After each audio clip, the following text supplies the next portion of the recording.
seatbelts, everyone, and prepare for takeoff as we're about to go on a little adventure. But brace yourselves, is Qantas Home Loans as smooth flying as they say they are? My name is Costa Dimitro, and I've done this a few times, but I do have my helper here, Chris. Welcome, Chris. Thank you very much. So he'll be helping me out, just try to figure out what's going on with this Qantas home loan. A little bit excited about this one because I haven't really heard anything from my clients when they come in, because normally they do, throw out a couple of different banks, TikTok, Athena Bank, all these small little lenders, or even Unloan, for instance, which we've got a YouTube about. But supposedly Qantas Home Loans is meant to be one of those, is highly researched at the moment. So I really want to try and get to the bottom of this and figure out what's so special about them, what's going on, what are they offering. Chris, you obviously brought this to my attention. Starting off with, what is Qantas Home Loans? They're in the business of flying, but now they're obviously doing home lending. So who's actually behind all this? So it's a hot topic in the frequent flyer community at the moment. Qantas is now offering home loans. They have a white label product through Bendigo and Adelaide Bank.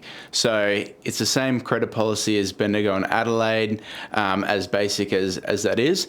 And the reason we probably haven't heard too much about it is because you can't get it through the broker channel. So if you want it, you need to go direct through Qantas's website, basically. If it is going to be helping our clients to help them get the best deal, then go direct. But let's just figure out a few things. They do probably everything as per normal, I'm guessing. Bendigo and Adelaide, they do look after self-employed clients. They help with refinancing. They do a number of purchases as well. So I can't imagine anything being too sort of different. But with refinancing, a lot of banks are offering refinance rebates, but from what I understand, they're not offering a rebate. Instead, they're offering... That's right. So instead of a refi rebate, cash $2,000, $3,000, $4,000 in your bank account that most lenders are offering, they're offering 100,000 Qantas points per year instead.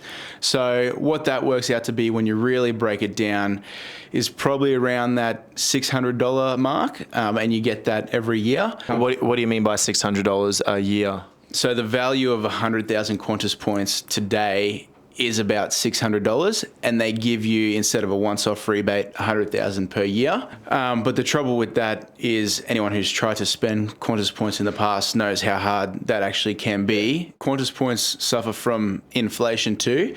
100,000 Qantas points, what they're worth today compared to a few years ago. So look, to me, it sounds like, if you hold on to, or if you're with Qantas Home Loans for more than 5 years, then it sounds to me it could be beneficial. And look, I think it's good also to know that you're not going to continue banking with the same lender, because rates are always changing, offerings are always changing. So it's always good to obviously keep your finger on the pulse, and because unfortunately in this game, loyalty doesn't pay off. You do pay a loyalty tax somehow, whether it's by a difference in interest rates or the offering that they're providing. And in this case, it could be Qantas points. Now, with fees, a lot of banks do sort of waive annual fees, or they're waiving application fees, or they might charge that cheeky $200 settlement fee. I think you've looked into this a little bit. What are they charging in order to move across to them? Yeah, so their initial application fees to get your loan settled with them, it costs about $850 in application fees, which is a little bit higher than we see with most banks. Or, the other lenders do offer that cash rebate to kind of soften the blow of just moving over, whereas no cash with this one. It's the points instead. Yep. I was just going to stop you there with what about rates? Interest rates in comparison to other lenders, are they competitive? From the looks of it, they're pretty much on par, if not a little bit cheaper than what a lot of competitors are offering for owner-occupied and investment. Normally when I see this, there would be, if they are cheaper than their competitors, there's normally an influx of applications, and that's where their turnaround times have blown out. The perfect example is St. George and Westpac. They are offering some pretty competitive rates at the moment, but now for a pre-approval, for instance, they're taking 28 business days to process the mortgage. So a lot of what that means is if there's high rebates or great offerings or higher interest rates, low interest rates, that's normally when the turnaround time blows out. Now with pre-approvals, I think you were mentioning before we started this video that they don't fully assess pre-approvals, right? Yeah, so these are all the golden questions that everyone's wondering about. Yes, they do have really cheap rates, 5.14% variable unoccupied at the moment, which is one of the cheapest in the market, and their fixed rates are pretty good too. Now, on their turnaround times, They advertise that where they can, they do everything via a computer. So what that means is if you are a very, I guess, easy applicant for them, you're not self-employed, your credit history is clean and all that, they say that they will, once you apply online, they can potentially approve your loan instantly via the computer. And if not, then someone will look at it, and that's the turnaround times that they don't publish. So it could be a couple of days, weeks, or depending on how busy they are, it could be even up to a month. But yeah, I guess for their credit analysts to save time, you're right, they don't offer fully verified pre-approvals. So for first home buyers especially, or anyone looking to buy a property right now, getting a fully verified pre-approval is very valuable, and they just don't offer it at the moment. Chris, just to get some clarification around this, so it's a computer-generated pre-approval. So essentially, no one's actually picking up your documentation to fully assess, to actually go through your pay slips, to go through your living expenses, so that way they can tick everything off. And it's, when you do sign a contract, it's an easy conversion of your pre-approval, just providing the contract of sale. Whereas if it's a computer-generated pre-approval, when it does come time to crunch time, they need to review everything, and that's where they might start asking for bank statements and pay slips all over again. So to me, it sounds like they are trying to take the easy way out, which is trying to save on manpower. They don't want to really use their assessors to go through and run through everything, because the conversion on pre-approvals from a bank's perspective isn't that great.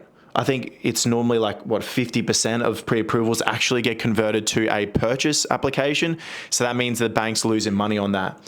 Whereas there are a few banks that are still doing fully assessed pre-approvals to give our first home buyers the confidence that they can go to auction, or they can put down a sharp finance clause in the contract. Because if it's just a computer generated pre-approval, I think to me, that's a little bit scary. And even as a broker, even somebody who knows their situation back to front, even I would still get a fully assessed pre-approval. I wouldn't get a computer-generated one. Absolutely, yeah. The fully verified pre-approvals gave me the confidence to be able to buy property, ahead of all the other people that wanted that same one. I couldn't have done it without it. Just on that, fully assessed pre-approvals, if you are a first home buyer and you're wanting some clarification around, what is a fully assessed pre-approval, why is it so important, please click subscribe so you receive a notification when we do release this new video. So at the end of the day, especially for our first home buyers, look, even for people who have been in the game of buying, I'm sure they've been stressed out before when it comes to their finance clause.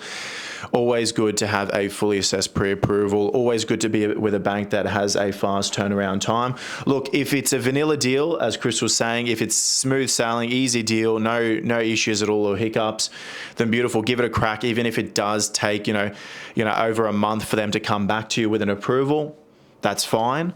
But if you are wanting to move things quicker, if it is a purchase contract, or if your deal is slightly more complicated, maybe it might be better to find a bank that is a bit more flexible if your situation's a little bit more complicated. And I think in this current market, most deals, even if you're just PAYG, does seem to get a little bit more complicated because, banks' policy is changing and things are getting a little bit more difficult, especially with rising interest rates, which in turn means that people's borrowing capacity is beginning to reduce and adjust. Now, who is this tailored towards? So this loan basically is for the number one Qantas fanboys. If you love Qantas and you want your points every year over everything else, this is for you. If you're refinancing, this is for you. Like we mentioned earlier, if you are looking to buy, it is probably safer to get a pre-approval somewhere else. So if you love Qantas and you're refinancing and you know exactly what you want, then this is for you. Well put. Thank you, Chris. And thank you, Mad Family. Thanks for listening in.